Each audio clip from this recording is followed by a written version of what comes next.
As above average or so below average?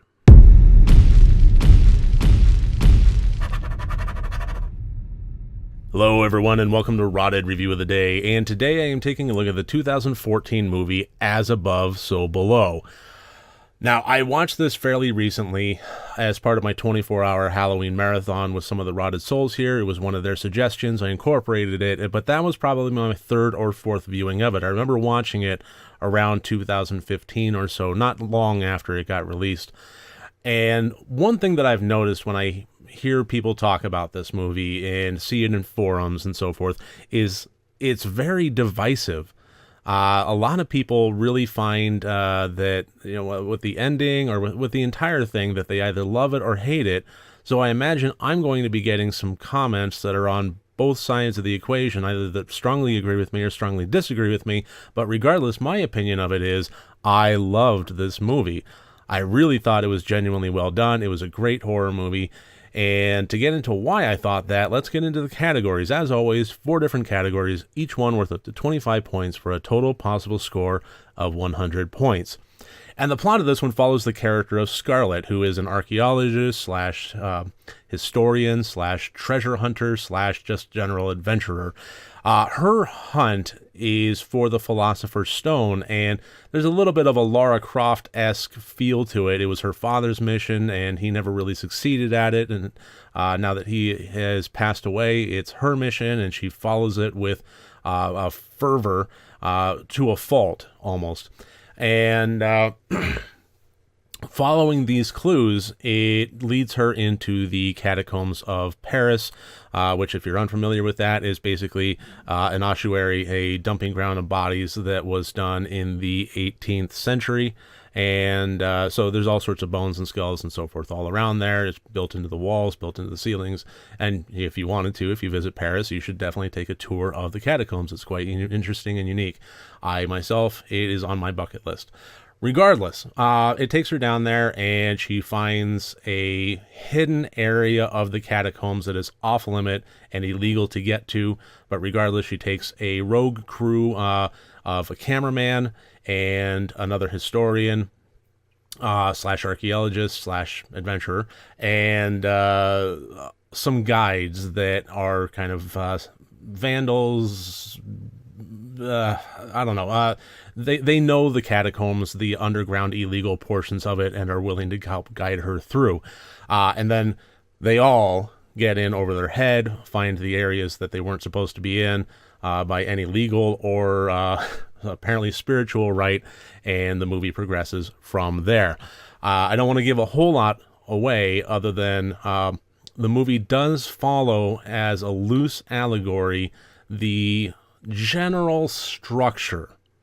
I'm not going to say it's an interpretation, but it follows the general structure of Dante's Inferno. I think primarily the only way out is through, and you have to go deeper, and so on and so forth. I personally thought that was interesting to take the structure of a movie and surround it by the structure of something so classic. I actually thought it was very well done in that regard. So I gave the plot 21 out of 25 points. I thought it was interesting. I thought it was the finer details of this were actually pretty well thought out. A lot of it was historical fiction and leaps of logic, but even so, the finer details really, really drove this movie. And regardless of whatever leaps of logic and history it took, they were actually really well established on the film, and it really helped a lot. There was an element of this movie that dealt with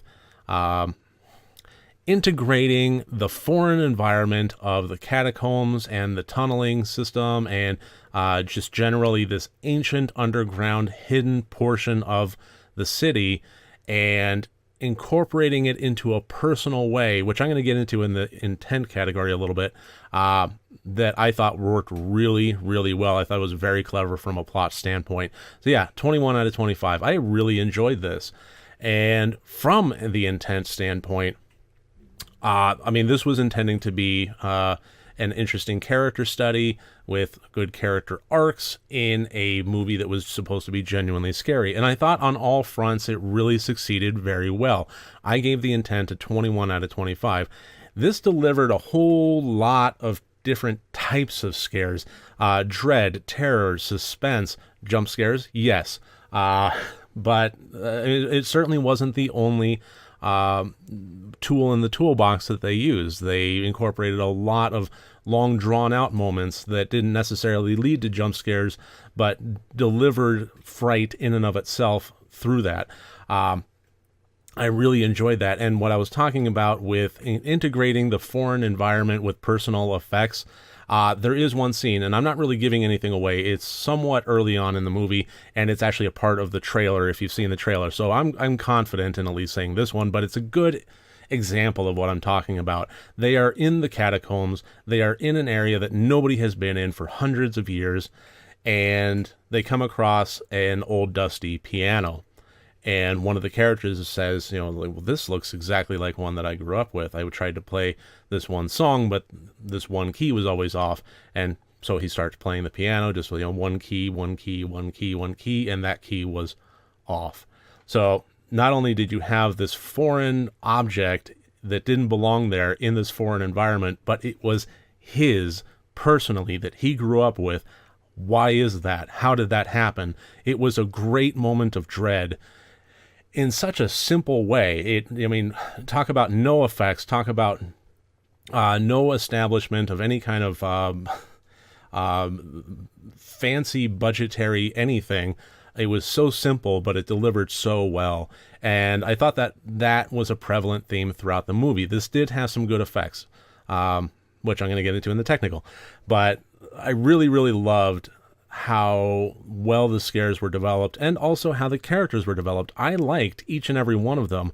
The character of Scarlet was probably, I think, the most difficult to pull off. And you know what? I'm going to get into the acting category right now and kind of segue that.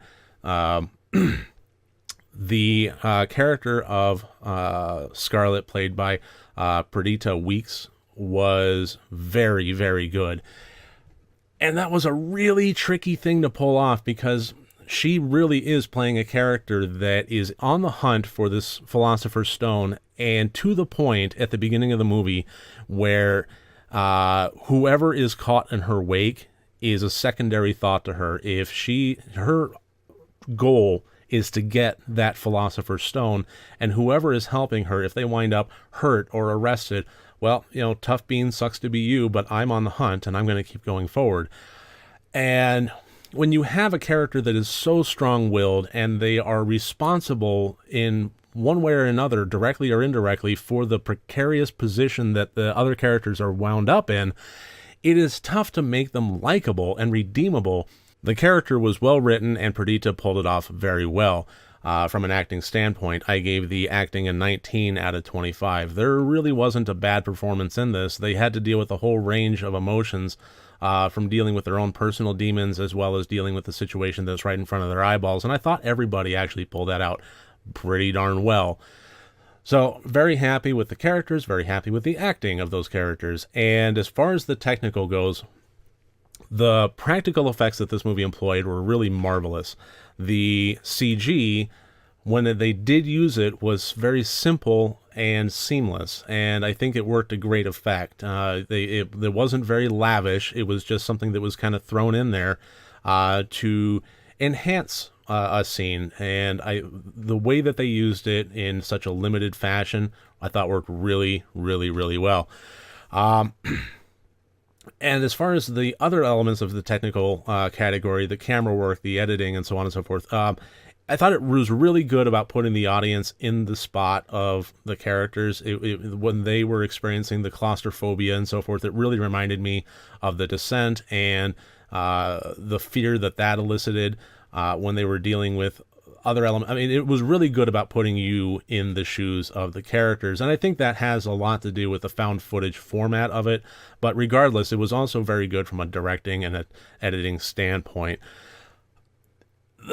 This would have been getting higher than the 20 out of 25 points that I'm giving it if it weren't for some logical leaps of the found footage format. And this is always one of the tricky things. If you're going to make a found footage movie, there are implicit rules that you need to adhere to. If you are going to, and I'm not going to say how this movie ends, but if you are going to have the footage be found, as in everybody in the group wipes, and the presupposition is that the cameras were found in the woods by some happenstance, something like that. Then there are rules there. If there are multiple cameras in play and not everybody makes it out, there are rules in play there. And what I can say about this movie is there are multiple cameras in play. That's not a spoiler. It's just everybody has a flashlight mounted headband with a camera on it, and that's where the found footage element of this movie comes from. And I also don't think it's a genuine spoiler to say that in a horror movie, not everybody makes it. I'm not going to say if anybody makes it, but what I am going to say is that, surprise, surprise, in a horror movie, there is some death. And I think that there is some logical leaps as far as what footage was recorded and was brought to our eyes as the audience in some realistic fashion, in a found footage fashion, of folks that did not make it. So, man, I'm really walking the tightrope there, so I should probably just step off of it at this point without getting into too much spoilers. Regardless, that gives us a total score of 81 out of 100 points, and I really do recommend this movie. Absolutely. I thought it was good, it was scary, it was interesting, it was fun. For a horror movie that was going deeper and deeper and deeper into these catacombs and these tunnels and these systems and so forth, it never really lost a sense of fun to it in the way that like National Treasure movies will have. This was absolutely a popcorn horror movie, but I still thought it delivered scares, and I genuinely enjoyed it. So there we go. That's my review of As Above, So Below. I thank you for joining me today. I look forward to seeing you tomorrow. And remember, next time you want to watch a horror movie, first make sure that it's good and rotted.